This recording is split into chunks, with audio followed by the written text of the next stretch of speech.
നിക്ക് ഒരറിയിപ്പുണ്ട്. എല്ലാവരും അത് കേട്ടിട്ട് പോയാൽ മതി. നമ്മുടെ ഈ ബൈബിൾ ക്വിസിന് ഉത്തരം അയക്കുമ്പോഴേ നിങ്ങൾ എല്ലാ ഉത്തരങ്ങളും ഒരുമിച്ചാണ് അയക്കുന്നത്. അപ്പം ഉത്തരം അയക്കുമ്പോൾ പല പ്രിയപ്പെട്ടവരുടെ ഉത്തരങ്ങളിൽ മേളിൽ നിങ്ങൾ ശ്രദ്ധിച്ചാൽ കാണാം ബ്രാക്കറ്റിൽ എഡിറ്റഡ് എന്ന് കാണാം. അങ്ങനെ വരുന്നതെന്ന് പറഞ്ഞു കഴിഞ്ഞാൽ നിങ്ങൾ ഉത്തരങ്ങൾ അയച്ചതിന് ശേഷം വീണ്ടും ആ ഉത്തരം തിരുത്തുന്നത് കൊണ്ടാണ് എഡിറ്റഡ് എന്ന് കാണുന്നത്. അങ്ങനെയല്ല, നമ്മുടെ നിബന്ധന പ്രകാരം ഒരു പ്രാവശ്യമേ ഒരാൾക്ക് ഉത്തരം അയക്കുവാനുള്ള അവസരമുള്ളൂ. രണ്ടാമത് നിങ്ങൾക്ക് അയക്കണമെങ്കിൽ അഥവാ നിങ്ങൾ അയച്ച ഉത്തരം തെറ്റിപ്പോയെങ്കിൽ നിങ്ങൾക്ക് ചെയ്യാൻ പറ്റുന്ന ഒരു കാര്യമെന്ന് പറഞ്ഞാൽ നിങ്ങൾ ആ ഉത്തരം പൂർണ്ണമായിട്ട് ഡിലീറ്റ് ചെയ്യുക. ഡിലീറ്റ് ചെയ്തതിന് ശേഷം വീണ്ടും നിങ്ങൾക്ക് ഉത്തരങ്ങൾ അയക്കാവുന്നതാണ്. അപ്പോൾ ആ എഡിറ്റഡ് എന്നുള്ള ഉത്തരങ്ങൾക്ക് ഇനി മുതൽ വിജയികളുടെ കൂട്ടത്തിൽ അതിനെ പരിഗണിക്കില്ല. എല്ലാ ഉത്തരവും ശരിയാണെങ്കിൽ പോലും അത് വിജയികളായിട്ട് പരിഗണിക്കുകയില്ല. ആ കാര്യം എല്ലാവരും ശ്രദ്ധിക്കുക.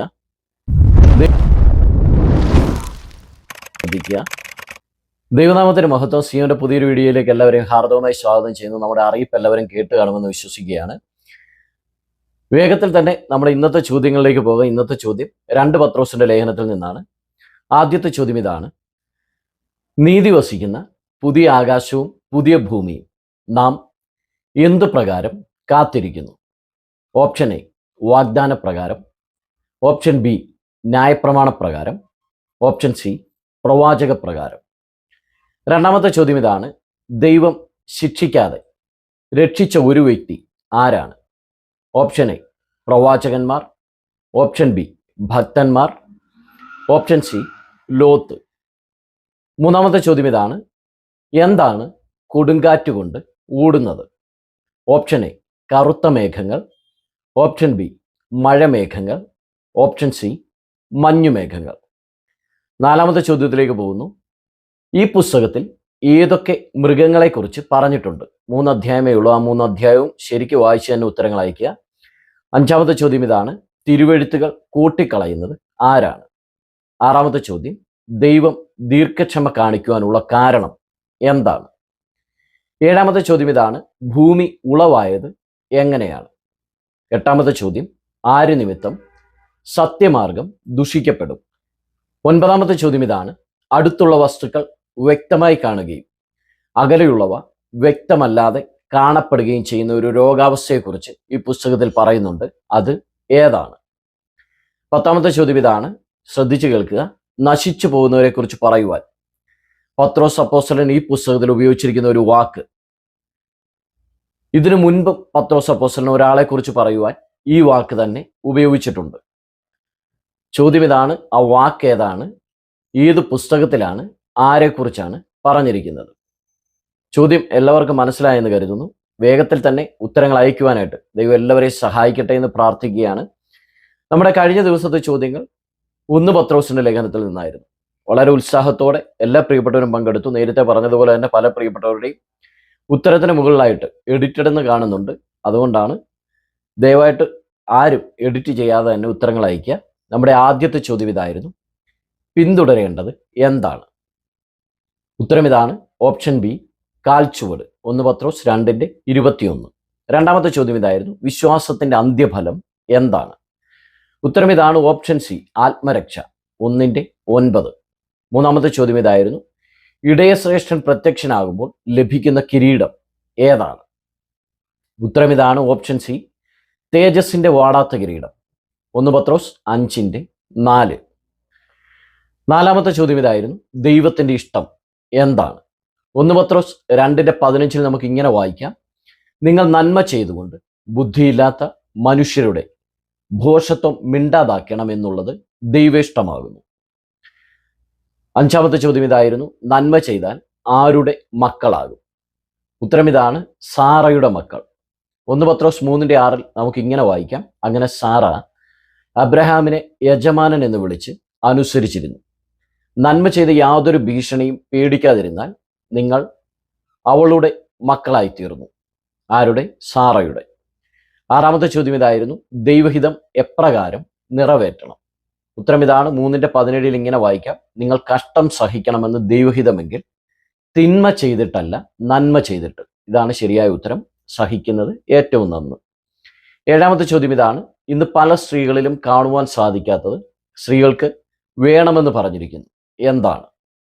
ഉത്തരം ഇതാണ്: സൗമ്യതയും സാവധാനതയും. 1 പത്രോസ് 3:4. 8ാമത്തെ ചോദ്യം ഇതായിരുന്നു, യേശു ക്രിസ്തുവിന് കീഴ്പ്പെട്ടിരിക്കുന്ന 3 കൂട്ടർ ആരൊക്കെയാണ്? ഉത്തരം ഇതാണ്, ദൂതന്മാരും അധികാരങ്ങളും ശക്തികളും. 1 പത്രോസ് 3:22. 9ാമത്തെ ചോദ്യം ഇതായിരുന്നു, നിയന്ത്രണമില്ലാത്ത പാപജീവിതത്തെ എങ്ങനെയാണ് പത്രോസ് അപ്പോസ്തലൻ പറഞ്ഞിരിക്കുന്നത്? നമുക്കിങ്ങനെ വായിക്കാം. 1 പത്രോസ് 4:4 ദുർനടപ്പിന്റെ അതേ കവിച്ചലിൽ എന്ന് പറഞ്ഞാൽ നിയന്ത്രണമില്ലാത്ത. അവിടെ ഇങ്ങനെ വായിക്കുന്നു, നിങ്ങൾ അവരോട് ചേർന്ന് നടക്കാതിരിക്കുന്ന അപൂർവം എന്ന് വെച്ച് അവർ ദുഷിക്കുന്നു എന്ന്. 10ാമത്തെ ചോദ്യം ഇതായിരുന്നു, ഒരു രോഗാവസ്ഥ എന്നാൽ ഈ ലേഖനത്തിൽ മറ്റൊരർത്ഥമാണ്. യെശയ്യാവിൽ ആരോഗ്യവാന്മാർക്ക് വരുത്തുമെന്ന് പറഞ്ഞിരിക്കുന്നു. എന്താണ്? ഉത്തരം ഇതാണ്, ക്ഷയം. 1:5. യെശയ്യാവിൽ ഇങ്ങനെ വായിക്കാം, അതുകൊണ്ട് സൈന്യങ്ങളുടെ യഹോവയായ കർത്താവ് അവന്റെ പുത്രന്മാരുടെ, അതായത് ശക്തിയുള്ളവരുടെ ഇടയിൽ ക്ഷയം അയക്കും. അവന്റെ മഹത്വത്തിന് കീഴെ തീ കത്തും പോലെ ഒന്ന് കത്തും. യെശയ്യാവ് 10:16. ഉത്തരങ്ങൾ എല്ലാവർക്കും മനസ്സിലായെന്ന് കരുതുന്നു. ഈ ചോദ്യങ്ങൾക്ക് ഉത്തരങ്ങൾ അയച്ചവർ ആരൊക്കെയാണെന്ന് നോക്കാം. ആദ്യം തന്നെ 8ാമത്തെ ചോദ്യം പറഞ്ഞില്ല എന്ന് പറഞ്ഞിട്ടുണ്ട്. 9ാമത്തെ ചോദ്യം എന്ന് ഞാൻ 2 പ്രാവശ്യം പറഞ്ഞിരുന്നു. അപ്പോൾ ആദ്യത്തത് 8ാമത്തെ ആണെന്നങ്ങ് കണക്കൂട്ടിയാൽ പോരെ. ഒരു തെറ്റുപറ്റിപ്പോയതാണ്. ദൈവനാമത്തിൽ എല്ലാവരും ക്ഷമയോദിക്കുകയാണ്. സിസ്റ്റർ ആശായെ, sister Susheela Jose, sister Mollykutty, sister Susan James, sister Beena Bose, sister Shoshamma Kuriakose, sister Lissy Vincent, sister Rejimol, sister Sally Joseph, sister Dali Jayan, sister Suma Prasad, sister Rajini, sister Valsamma Varghese, sister Praveena Sunil, sister Geethamma, sister Jalaja, sister Premkumari, sister Lidhi Thomas, brother Sasi Kottayam, sister Jayavalli, sister R Nancy, sister Alice Yohannan, sister Reni Sam, sister Sheela Sunil, sister Jemi Mathew, sister Sunitha Shaji, sister Saramma David, sister Saramma Joseph, sister Lijimol K Chandy, sister Susan Philip Cheriya, sister Geetha Varghese, sister Binny Baby, sister Nirmala Vijayan, sister Nikhitha, sister Susan Philip Cheriya 6ാമത്തോട്ട് അത് 2 പ്രാവശ്യമായിട്ടാണ് അയച്ചിരിക്കുന്നത്. അത് കുഴപ്പമില്ല. Sister Annies Kariya, sister Ancy Thomas John, sister Sumathi Bhai, sister Elizabeth Sam, sister Ancy John Thomas John, brother George T G, sister Ajitha Rajan, sister Annamma. ഇത്രയും പേരാണ് നമ്മുടെ ഈ ചോദ്യങ്ങൾക്ക് ഉത്തരങ്ങൾ അയച്ചിരിക്കുന്നത്. ശരിയുത്തരം അയച്ച് വിജയികളായത് ആരൊക്കെയാണെന്ന് നോക്കാം. Sister Sheela Sunil, sister Sunitha Shaji, sister Saramma Joseph, sister Jemi Mathew, sister Geetha Varghese, sister Lidhi Thomas, sister Rejimol, sister Lissy Vincent, sister Susan James. ഇപ്പോൾ നിങ്ങൾ ചിന്തിക്കുന്നുണ്ടാവും എൻ്റെ എല്ലാ ഉത്തരവും ശരിയാണല്ലോ എന്ന്. എന്നാൽ യെശയ്യാവിൽ നിന്നുള്ള റെഫറൻസ് എഴുതാത്ത പ്രിയപ്പെട്ടവരുടെ ഉത്തരം ശരിയായിട്ട് പരിഗണിച്ചിട്ടില്ല. ഔട്ട് ഓഫ് സിലബസിൽ നിന്നുള്ള ചോദ്യങ്ങൾക്ക് അതിൻ്റെ റെഫറൻസും എഴുതേണ്ടതാണ്. വിജയികൾക്ക് അഭിനന്ദനങ്ങൾ. എല്ലാവരെയും ദൈവം ധാരാളമായിട്ട് അനുഗ്രഹിക്കട്ടെ. ഇന്നത്തെ ചോദ്യങ്ങൾക്കും വേഗത്തിൽ തന്നെ എല്ലാവരും ഉത്തരങ്ങൾ അയക്കുക. പറഞ്ഞത് മറക്കേണ്ട, ആരും എഡിറ്റ് ചെയ്യരുത്. എഡിറ്റ് ചെയ്യാതെ തന്നെ ഉത്തരങ്ങൾ അയക്കുക. നിങ്ങളുടെ ഉത്തരം തെറ്റിപ്പോയെങ്കിൽ അത് ഡിലീറ്റ് ചെയ്തിട്ട് വീണ്ടും അയക്കുവാനുള്ള അവസരമുണ്ട്. സമയപരിധിക്കുള്ളിൽ തന്നെ നിന്നുകൊണ്ട് തന്നെ നിങ്ങൾക്ക് ഉത്തരങ്ങൾ അയക്കാം. 1 മണിക്കൂർ അങ്ങോട്ടോ ഇങ്ങോട്ടോ മാറിപ്പോയെന്ന് വിചാരിച്ചിട്ട് നിങ്ങളുടെ ഉത്തരവ് എടുക്കാതൊന്നും ഇരിക്കത്തില്ല.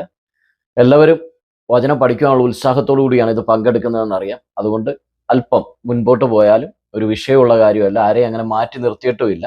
ഇതുവരെയും. അതുകൊണ്ട് നിങ്ങൾക്ക് എന്തെങ്കിലും ഒരു തെറ്റ് പറ്റിയെന്ന് നിങ്ങൾക്ക് തോന്നിയെങ്കിൽ തീർച്ചയായിട്ടും നിങ്ങൾക്ക് ഡിലീറ്റ് ചെയ്തിട്ട് വീണ്ടും അയക്കാം. എഡിറ്റ് ചെയ്യുന്ന ഉത്തരങ്ങൾ യാതൊരു കാരണവശാലും അത് പരിഗണിക്കുകയില്ല. അപ്പോൾ നിങ്ങൾ ആദ്യമായിട്ടാണ് ഈ ചാനൽ കാണുന്നതെങ്കിൽ സബ്സ്ക്രൈബ് ചെയ്യാൻ മറക്കരുത്. അതുപോലെ തന്നെ നിങ്ങളുടെ പ്രിയപ്പെട്ടവർക്ക് വീഡിയോ ഒന്ന് ഷെയർ ചെയ്ത് കൊടുക്കാനും മറക്കരുത്. ദൈവം എല്ലാവരെയും ധാരാളമായിട്ട് അനുഗ്രഹിക്കട്ടെ. പുതിയൊരു വീഡിയോയിൽ കാണുമ്പോഴേക്കും കർത്താവിന്റെ ചിറകടിയിൽ നമ്മെ മറക്കട്ടെ. പ്രാർത്ഥനയിൽ പരസ്പരം ഓർക്കാം. ദൈവം എല്ലാവരെയും അനുഗ്രഹിക്കട്ടെ എന്ന് പ്രാർത്ഥിക്കുന്നു. ആമേൻ.